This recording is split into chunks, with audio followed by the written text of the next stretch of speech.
വളരെ മനോഹരമായ 3 പ്രസംഗങ്ങളാണ് ഇന്ന് കേട്ടത്. അതിൽ നമ്മുടെ ആനന്ദ്, ടോസ്റ്റ്മാസ്റ്റർ ആനന്ദിന്റെ ഡൈനാമിക് ലീഡർഷിപ്പ് എന്നുള്ള പാത്വേയിലെ പ്രസംഗം അണ്ടർസ്റ്റാൻഡിങ് യുവർ കമ്മ്യൂണിക്കേഷൻ സ്റ്റൈൽ എന്നുള്ളതായിരുന്നു അദ്ദേഹത്തിന്റെ സ്പീച്ച് ടൈറ്റിൽ എന്ന് പറയുന്നത്. വളരെ മനോഹരമായിട്ട് അദ്ദേഹം ആ ഒരു കണ്ടന്റിൽ നിന്നുകൊണ്ട് പ്രസംഗം അവതരിപ്പിച്ചു. ആദ്യമായിട്ട് അദ്ദേഹത്തിന് നല്ലൊരു കയ്യടി കൊടുത്തു.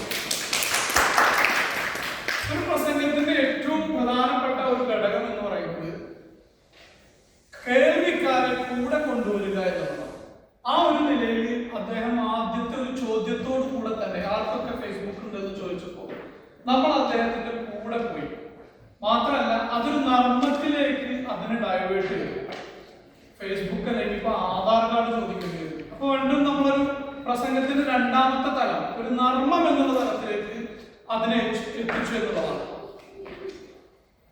മറ്റൊരു പ്രധാനപ്പെട്ട ഘടകം സ്വാഭാവികമായിട്ടും ഇവാലുവേഷന് മാർക്ക് വരുന്നത് ഒരു പ്രസംഗം എങ്ങനെ പുരോഗമിക്കുന്നു എന്നുള്ളതാണ്. ഒരു പ്രസംഗം തുടങ്ങി ഒരു പോയിന്റിൽ തുടങ്ങി അവിടുന്ന് കുറേശ്ശെ ആയിട്ട് ആ പ്രസംഗത്തിന്റെ ഒരു ഓപ്പണിംഗ്, അതിന്റെ ഒരു മിഡിൽ, പിന്നെ അതിനൊരു കൺക്ലൂഷനിൽ എത്തിക്കാനുള്ളതാണ്. ഈ ഒരു അർത്ഥത്തിൽ അത് നല്ല മനോഹരമായ രീതിയിൽ അത് ടോസ്റ്റ്മാസ്റ്റർ ആനന്ദ് ആ പ്രസംഗത്തെ അവതരിപ്പിച്ചു എന്നുള്ളത് വളരെ മനോഹരമായിട്ട്. അതുപോലെ തന്നെ ഓഡിയൻസിന് വളരെ കണക്റ്റഡ് ആയിട്ടുള്ള ഒരു കാര്യമായിരുന്നു. കാരണം പ്രസംഗത്തിന്റെ മറ്റൊരു ഘടകമാണ് ഏറ്റവും പ്രധാനപ്പെട്ടത്. നമ്മളൊരു പ്രിപ്പയർ ചെയ്തിട്ടുണ്ടെങ്കിൽ പോലും നമ്മുടെ മുന്നിലുള്ള ഓഡിയൻസിനോട് അത് വളരെ കണക്റ്റഡ്, കാവ്യാത്മകമായ രീതിയിൽ അതിനെ കണക്ട് ചെയ്യുക എന്നുള്ളത് വളരെ പ്രധാനപ്പെട്ട ഒരു കാര്യമാണ്. മാത്രമല്ല അദ്ദേഹത്തിന്റെ ശബ്ദ വ്യതിയാനങ്ങൾ, ആ ശബ്ദത്തിന് വളരെ വളരെ മനോഹരമായിട്ടുള്ള ശബ്ദമായിരുന്നു അദ്ദേഹത്തിനുണ്ടായിരുന്നത്.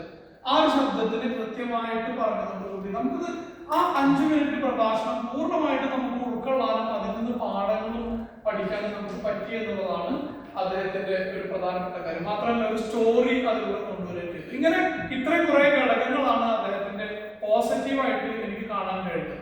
ഒരു 2 പാത്വേ കഴിഞ്ഞ് 3ാമത്തെ ഒരു പാത്വേയിലേക്ക് പ്രവേശിക്കുന്ന ഒരാൾ എന്നുള്ള നിലക്ക് കുറെയൊക്കെ ഇംപ്രൂവ്മെന്റിനുള്ള 1-2 പോയിന്റ്സുകളും എനിക്ക് പറയാം.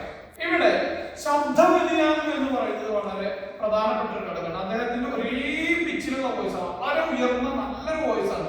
പക്ഷെ ടോസ്റ്റ്മാസ്റ്ററിന്റെ പ്രസംഗത്തിലേക്ക് വരുമ്പോൾ വിവിധ ആളുകൾ അദ്ദേഹം പറയും ആ ശബ്ദത്തിലുള്ള ചെറിയ മാറ്റങ്ങളും ചെറിയ ഉയർച്ചകളും ഒക്കെ കൊണ്ടുവരികയാണെങ്കിൽ അതൊന്നുകൂടി വളരെ മനോഹരമായി.